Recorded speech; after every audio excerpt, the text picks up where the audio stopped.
What's up, everyone, and welcome to another episode of Lounging with Tony. Today, we will be lounging with DJ Pierce, better known as Miss Shangela Laquifa Watley. And trust me, you don't want to miss the foolishness that's about to go down. Here we go.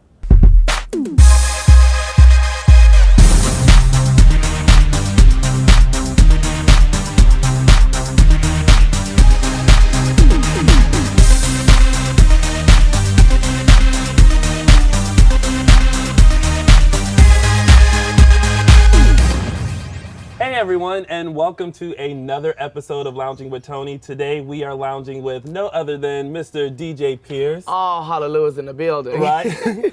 Better known as Miss Shangela Laquifa Watley. Say what? What? Now, DJ, you grew up in little old Paris, Texas. Yes. The second largest city? Of Paris in the world. You got it. See, I love a world traveler. Yes, I do. And that I am. Now, in Paris, you grew up on a farm as you were growing up, right? My grandpa raised cattle and pigs, so he had a farm. But our home wasn't actually on the farm. Now, the farm was in the country outside of Paris, if you can imagine a country outside of Paris. Now, did you have to, work on the farm or my anything? God. Please tell, because I, for some reason, cannot imagine Shangela, DJ, on a farm, milking cows, getting the chickens together, going through picking the eggs and stuff. Please tell me about that experience. Well, it wasn't like, Charlotte's Web. Right. Okay, I didn't have a pet spider that I talked to in the morning that did words in the webs and stuff. I didn't have all that. Mm-hmm. Yes. As I was younger, I went and I would feed the cows. I never had to milk a cow. When it came time to the pigs, Tony, the worst smell ever is a hog pen. Okay, so let's get real down in the grit of the country. Nitty gritty. I'm about to give you the real deal Shangela feel. I'll pull a stunt. I would fall asleep in the truck on the way to the hog pen, so I would pretend to be asleep when we got there so I didn't have to get out. It stank so bad. But I think there are some great advantages in growing up in a small town because I had a really great, high school experience and had some really great friends from there. I grew up with my grandparents for the most part, and we were in church all the time, good old St. John Baptist. Amen. So to me, it was a great experience. It gave me a lot of really good kind of core values, and then I love when I got out of Paris, though, and started living in the big city living. I look back on it now and go, well, I can always see traces of a little queen somewhere in there. When I was in high school, we would have to do English projects, to go along with the books we were reading. Right. And while other people were putting together things or writing stories, I was rewriting Tina Turner's Proud Mary for Huckleberry Finn. Oh, so you were getting full-on concerts. Baby, I showed up in the drag. If you want to get an A+, go in drag, baby. Go drag or go home. Go. And I thank you. Did that kind of inspire you to kind of go into the drag world, or? I love performances, period. Yeah. But my love for drag came when I was in Texas and I was a backup dancer for a lot of the big pageant girls, the pageant winners. The Alyssa Edwards and the Asia O'Haras and Whitney Page and all those girls out of Texas. They saw me at the club one time and said, "Oh, come here, little boy, you can dance? You gonna dance for me?" And the next thing you know, we were, packing up the van and going to Memphis for Miss Gay America, Miss Gay US of A, and I love that. I love being backstage with the girls. I saw a lot backstage I bet you with did. the girls. I bet you did. But it was just so awesome to me, and I still love pageants to this day. And then came the birth of Shangela. Ooh, here she comes, honey. Comes. All Shangela. 9 months. And that created just a world of opportunities, for you. Do you feel that Shangela has now opened the door for even more opportunities for DJ? Oh, of course. Yeah. I mean, being able to, from RuPaul's Drag Race especially, being able to have an audience like that and be connected with so many people. I'm up to about a little over 30-something thousand fans on Twitter. And on Facebook, we're about 40,000. That alone is about 70,000 people that you have the opportunity to reach out to. Right. And entertain, make smile, make laugh, inspire, hopefully. And that's awesome, and that wouldn't have come without the exposure of RuPaul's Drag Race, season 2, 3, and a little stint on 4. When I tell you, the one thing that I love about you is that you've taken your opportunities and you've definitely expanded them. Everyone always says, You only get 15 minutes. I feel like you are going on a full hour, 2 hours. And does that come from like your PR background? Because you've taken Shangela, and Shangela is now like this brand that, working on my brand. Come on, brand. Brand. Does that come from your PR background and experience and what you learned in college? Well, I definitely work hard, but I can't take all the credit for where, you know, Shangela, the Shangela brand and character has now evolved to. Yeah. I have a great group of friends and people that I work with that we call Team Shangela. Yes. I wouldn't be where I am without Team Shangela.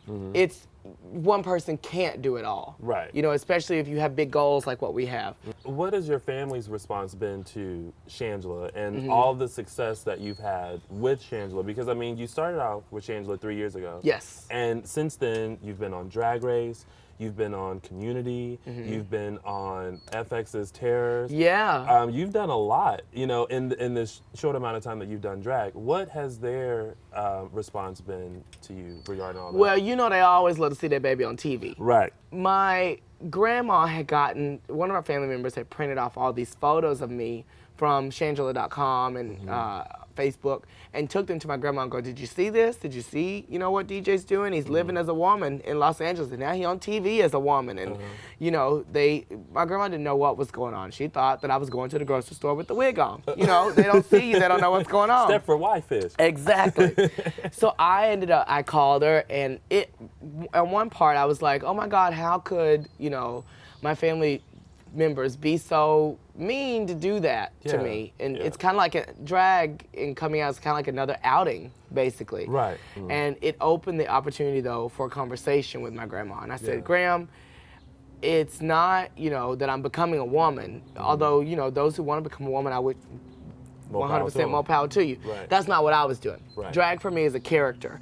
It was fun. It's fun for me, and I wanted to be able to share that with my grandma. Right. So the way I broke it down to her is I said, Graham, you know how you love Miss Doubtfire? And she's like, oh, yes. I said, okay, and you know how Martin Lawrence does Big Mama in Big Mama's house? Oh, yeah. I said, that's kind of like what I do. Except I ain't no old fat woman.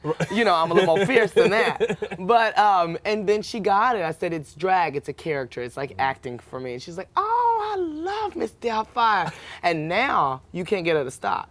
She's like, send me some of that nail polish that you had on. Are you in your pantyhose today? She says, are you in your stockings today? You got to go do one of the shows. And so she loves it. You know, her neighbors will watch the show. She said, Miss Jones came over and said, you had on a pretty dress. And I'm like, thanks, Graham. Thank you. With doing drag and having Shangela and DJ, how would Shangela describe DJ, and how would DJ describe Shangela? Oh, you trying to give me the hard stuff today. I am. This is very Barbara Walters. Yes, come on. DJ would describe Shangela as loud, energetic, dance the house down under the table boots, a performer, and adventurous. Okay. Definitely. Now, how would Shangela describe DJ? She would generally describe DJ as comfortable, especially in the way I dress, because I'm usually, if I'm not working, because, you know, with Shangela, it's pumps, it's, you know, sucked into it and pulled and snatched and whoop, plucked and pulled. all of the above. So when I'm off, I love to be in sweatpants, shorts, you know, a plain old t-shirt, a hoodie, done deal. Right. And so definitely comfortable, laid back, still loud, because I'm country. Shangela tries to be bougie, and DJ is just down home country.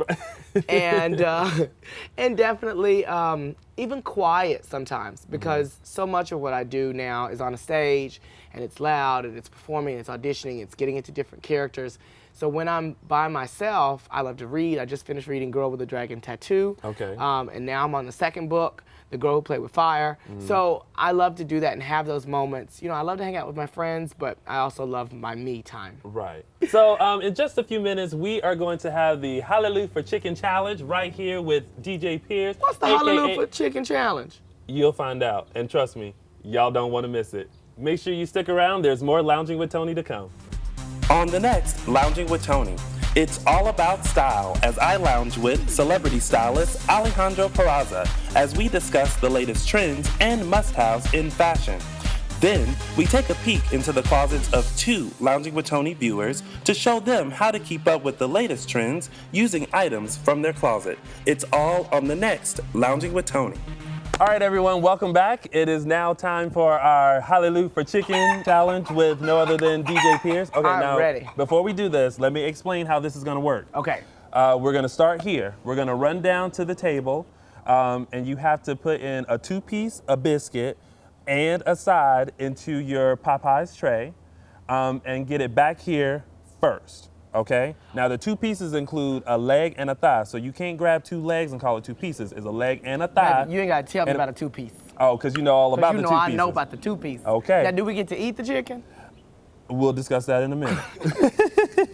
This is the perfect challenge for me. Of course I apologize for you right now because I'm about to hurt your feelings. You're going down. Oh, you apologizing for me? You cannot put me in a Popeye's chicken challenge and not expect to go down. Oh, okay, well, we gonna see. All right, you ready? Uh-huh. All right, on the count of three. Okay. 1, 2, 3, go. Ooh. Biscuit. Oops, that. Side order. And I thank you. Done. Look at that. And look, and you got it right too. You got That's the side. right. There you go. And I thank you. Hallelujah. All right, so obviously since DJ won, it's only polite that I now allow him to enjoy this chicken. But before, thank you so much, DJ, for thank you, lounging Tony. with me today. I appreciate that. course. Now, if you guys want to check out what's going on with DJ and with Shangela, make sure you check out Shangela.com. Check out all of her blogs and her videos. Also, make sure you tweet her at itsshangela. That's right. There you go. Thank you guys so much for lounging with me today, and we'll see you next time on Lounging with Tony. Hallelujah.